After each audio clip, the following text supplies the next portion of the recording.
Bom dia a todos. O que me traz a esta casa são os mais de 20 anos de atuação em defesa da infância contra os abusos, a exploração sexual e a pedofilia. Como promotor de justiça da infância em Brasília, atuei intensamente em casos de violência praticada ou sofrida por crianças e adolescentes. E mesmo após assumir as funções de Procurador da República, em 1995, permaneci em atividades de treinamento e formação dos profissionais da educação, segurança e assistência social.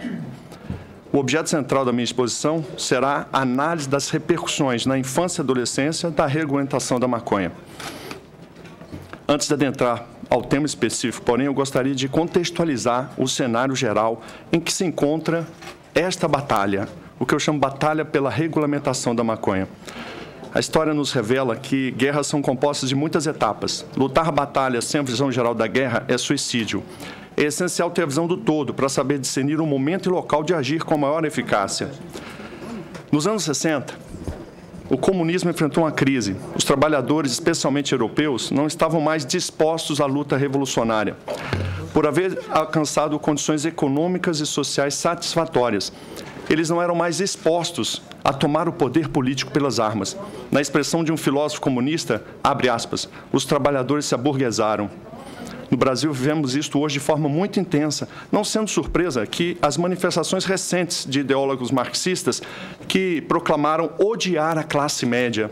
Este mesmo desencanto afligiu os marxistas há 50 anos na Europa.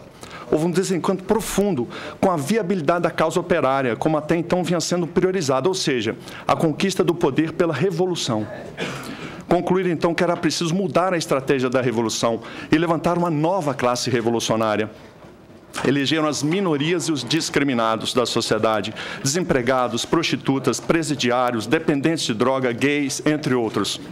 Causas sociais justas tornaram-se pretexto e as pessoas discriminadas, massa de manobra para a luta revolucionária. É preciso considerar que, de fato, há discriminação e preconceito na sociedade contra todas essas pessoas e classes que eu citei. Todavia, os movimentos sociais extremistas, partidos políticos, inclusive, se aproveitam desta pauta legítima de justiça social para propósitos obscuros.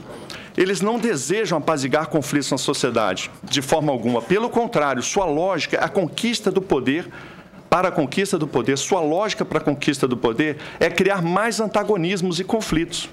A lógica perversa é sempre aguçar a divisão na sociedade. Dois grupos devem se opor sempre, um opressor e um oprimido. Na pedagogia, desenvolve teorias para a libertação dos alunos da repressão dos professores. No âmbito social, estimula o antagonismo de negros contra brancos, mulheres contra homens, filhos contra pais, empregados contra patrões, pessoas humildes contra a elite. A desobediência e o descumprimento da lei é estimulado como luta política. Nesta leitura marxista, os direitos humanos são transformados em direito da minoria contra a maioria. O pretexto é a defesa dos discriminados e injustiçados, o que é justo, mas, na verdade, pretende a conquista do poder político por meio da destruição dos valores da cultura da maioria. Não há nenhum problema em defender ideologias. O que não podemos aceitar é o aparelhamento ideológico dos direitos humanos, das causas dos discriminados e perseguidos por grupos que não se apresentam abertamente ao debate público, se escondem atrás dos direitos humanos para propor a implantação de seus valores e propostas, sem discussão democrática. Combato estas organizações ideológicas que usam a causa justa de combater a discriminação e o preconceito para a conquista do poder político. Alegam agir em defesa de pessoas em situação de fragilidade, mas, na verdade, são ideólogos, anarquistas e pedófilos que pretendem impor seus valores e programas sem discussão democrática. Quando sofrem oposição em suas propostas radicais de revolução cultural, se valem do pretexto da defesa dos direitos humanos das minorias para acusar seus opositores de homofobia, racismo, machismo e por aí vai. Para eles, em nome dos direitos humanos, tudo podem. quando os defensores da pedofilia defendem abertamente sua pretensão de manter relação sexual com crianças, podemos combater esta perversidade de forma democrática. Mas quando a defesa da pedofilia é travestida em argumentos científicos, por juristas, psicólogos ou pedagogos, nos deparamos com a manipulação. Porque agora os pedófilos se escondem atrás dos direitos humanos, da pedagogia, da psicologia, tornando suscetível de debate os mais sórdidos propósitos contra crianças e adolescentes. É sintomático que no julgamento de Corte Suprema Sul-Americana, um dos ministros, muito entusiasmado, defendeu até mesmo que os pedófilos fossem autorizados a se manifestar em praça pública seu desejo de legalizar o sexo com crianças. A grande vantagem em eleger as minorias como nova classe revolucionária é que se consegue fragmentar a ação revolucionária em diversas frentes, aparentemente sem nenhuma conexão entre si. Observem, qual a relação entre a legalização da prostituição e a defesa da pedofilia? Ou entre a legalização da maconha e a erotização das crianças? Aparentemente nenhuma, não é? Lê do engano. É preciso considerar que, na leitura marxista, a família tradicional monogâmica é a causa do surgimento da propriedade privada e do Estado.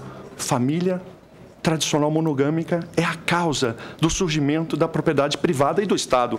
Escreveu isso? Quem escreveu isso? Engels escreveu em seu livro Da Origem da Família, da Propriedade Privada e do Estado. Nos anos 50, o marxista Herbert Marcuse propõe uma nova forma de revolução. É a liberação sexual como meio, em suas palavras, para destruir a família monogâmica tradicional. Fecha aspas.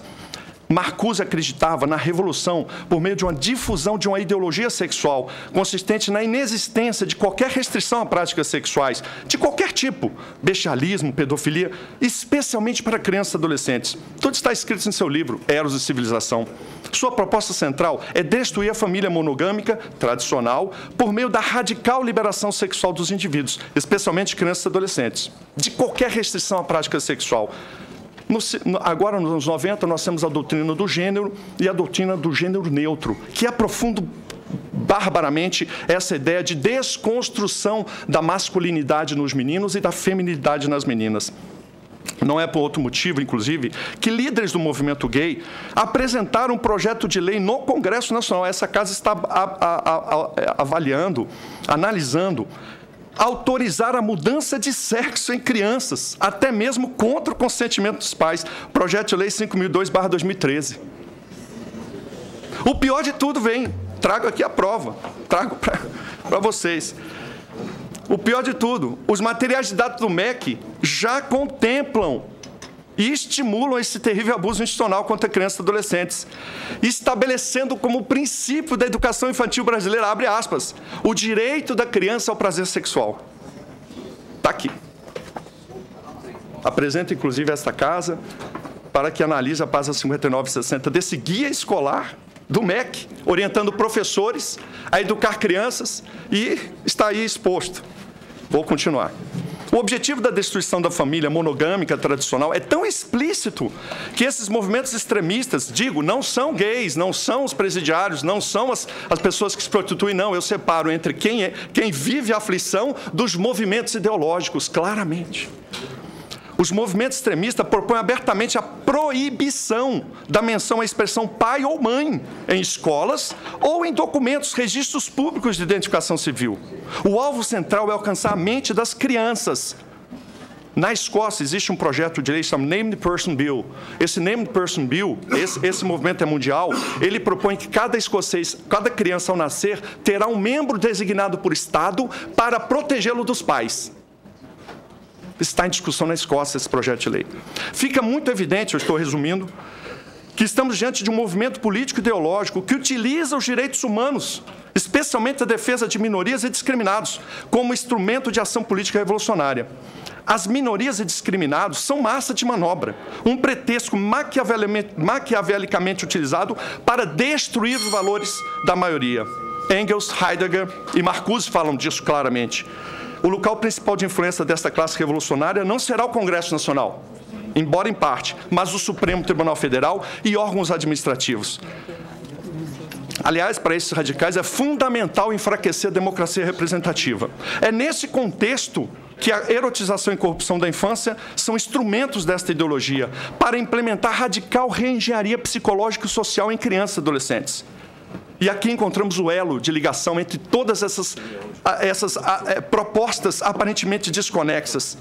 E aí entendemos porque a legalização da prostituição é algo tão relevante, porque o alvo maior é alcançar crianças e adolescentes, que já são o alvo principal da prostituição no Brasil. Crianças e adolescentes já são.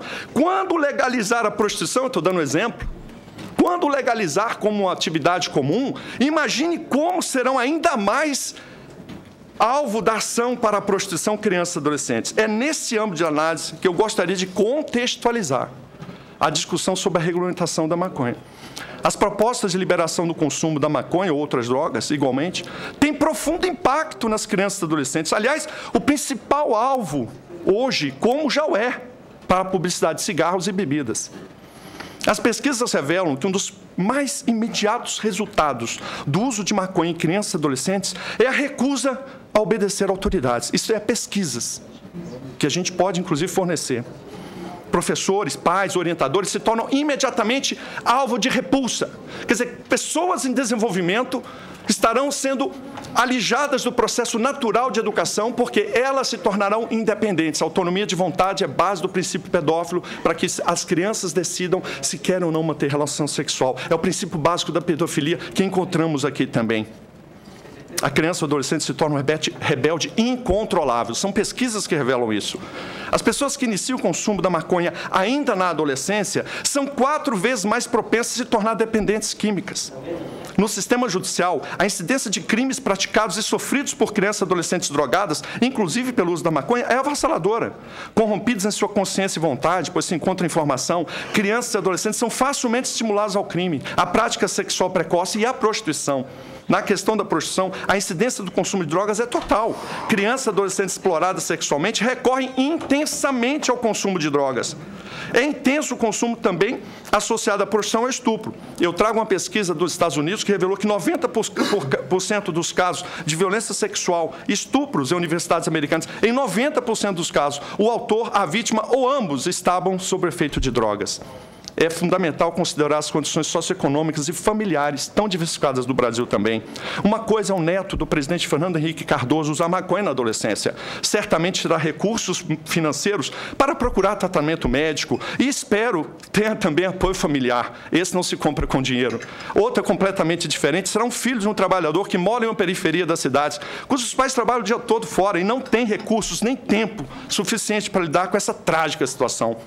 Minhas considerações aqui colocadas, resumidamente, se baseiam no estudo, pasmem, de uma associação favorável à liberação das drogas. Eu estou me baseando na Fundação Open Society, de um grande humanitário, George Soros, muito interessado na vida das pessoas em ganhar dinheiro. E ele diz na ONG dele que, olha, interessante, as causas mais diretas para o consumo de drogas estão relacionadas, ele cita no estudo da Open Society, que ele criou com o único objetivo de legalizar drogas na Inglaterra. Ele diz, olha, as causas mais diretas para o consumo de drogas estão relacionadas, 1, à situação socioeconômica deficitária. 2, a disparidade de renda neste país. E 3, aos fracos níveis de apoio social. Exatamente o caso brasileiro. Quem fala por nós é quem está defendendo a liberação da droga no mundo. E diz, olha, Brasil, vocês não devem pensar nisso. É muito claro, o estudo é público. Se o sistema legal e administrativo brasileiro é incapaz de conter o epidêmico consumo de bebidas alcoólicas por crianças e adolescentes, que as adquirem livremente em bares, restaurantes e ambulantes, nós somos incapazes de impedir que elas consumam bebida alcoólica, que ela tem que ir a um lugar para comprar. Quanto mais quando permitirmos o uso de uma droga que é produzida em casa. A proibição legal é fundamental. A proibição legal é fundamental como modelo.